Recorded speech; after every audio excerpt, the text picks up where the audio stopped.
Amrita is considered a modern master. The number of artworks that she actually produced, that's not very large. How was that explained? Well, it's not large because she died when she was 28. Sure, but how is she considered? She's considered because she came in at a very important date. Came in means when after both being a student and I emphasize this, an independent artist in Paris, she decided to not continue her profession there, but to come back to India. And the date 1935 is very important in the both political and larger cultural field, where modernism is naming itself in a very rich and complex way. There are many factors, that have developed. In fact, in all the arts, and one can add even the first naming of what one calls, from a leftist point of view, the word progressive comes.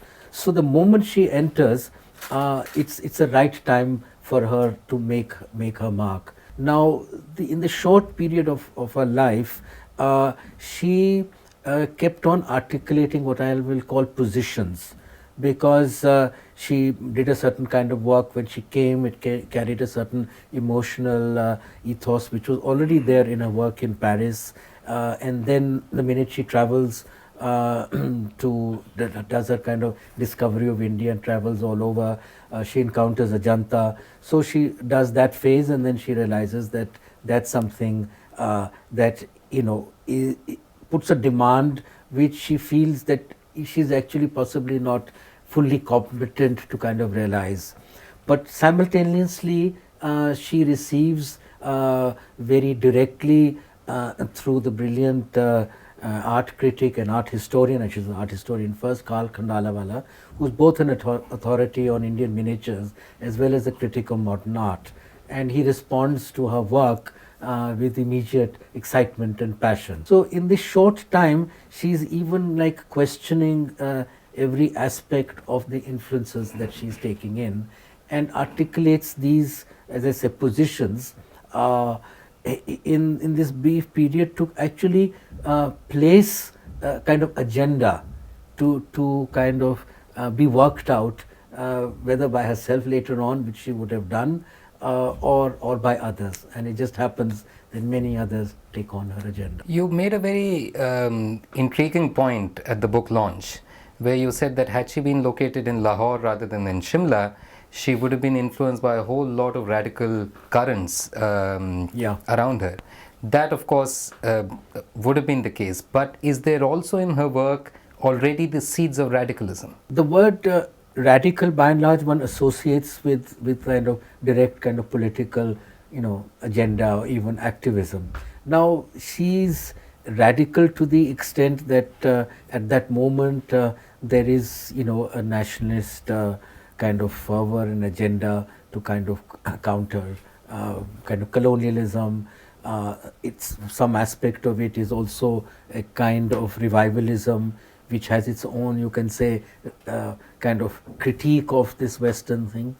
But in terms of, if you say radical in terms of the kind of artistic expression, she's not using necessarily anything which is kind of absolutely at that moment in one sense, which is radical or revolutionary.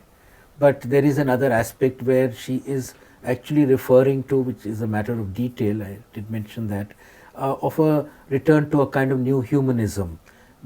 Between the wars, because of the crisis of depression, because of the rise of fascism, there were people in Europe who wanted to return to the human figure to give a sense of wholeness and togetherness. And she comes with that kind of position or baggage.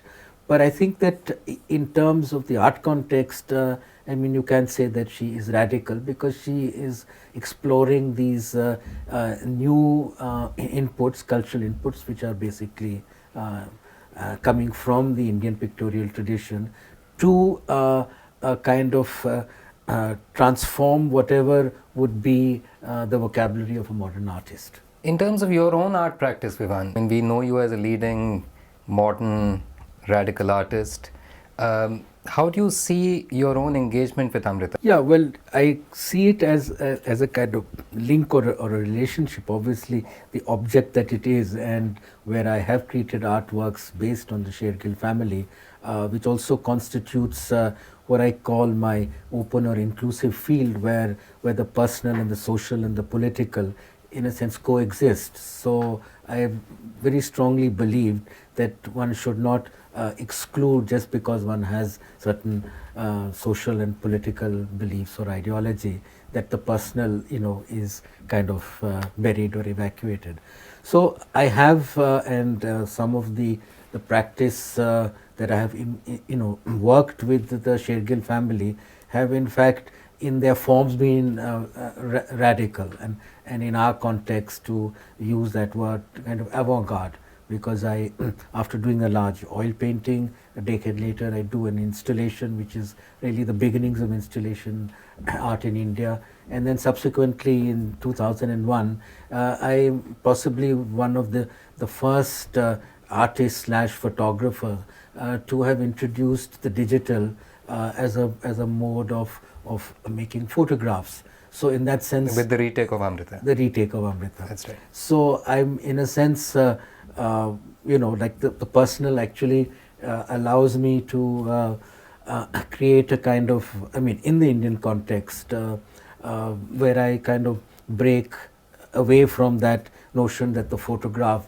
is that indexically and as an analog, the relationship directly to reality, that I'm constructing actually fake or false pictures, telling lies to tell a new truth. The book has been produced in a particular way where you have split the left and the right pages. Could you speak about that? Could you explain how you've done this I had from like 20 years ago, when the book sort of started in this very crude fashion, and then it got abandoned. I was somehow very clear that that the letters, and initially the letters were only to be a sort of selection and addition. So, but both my sister and the publisher, sister Navina, and publisher Indira Chandrasekhar, kind of convinced me that this is in a sense presenting the archive, and therefore editing didn't mean that you deleted things, but editing was you present everything, and then how and you present added it. Actually, And you've added a whole lot well, of detail that is to the it, no, that is which is quite amazing. I'm saying if you take the letters, then I just whatever I found, Sure. I have, and I had a feeling that can I take this risk where I want to have such an excess of annotation, but that for the reader, if they wish to read the letters, not to have the F4 footnote number at a name or at a line where then you cross over,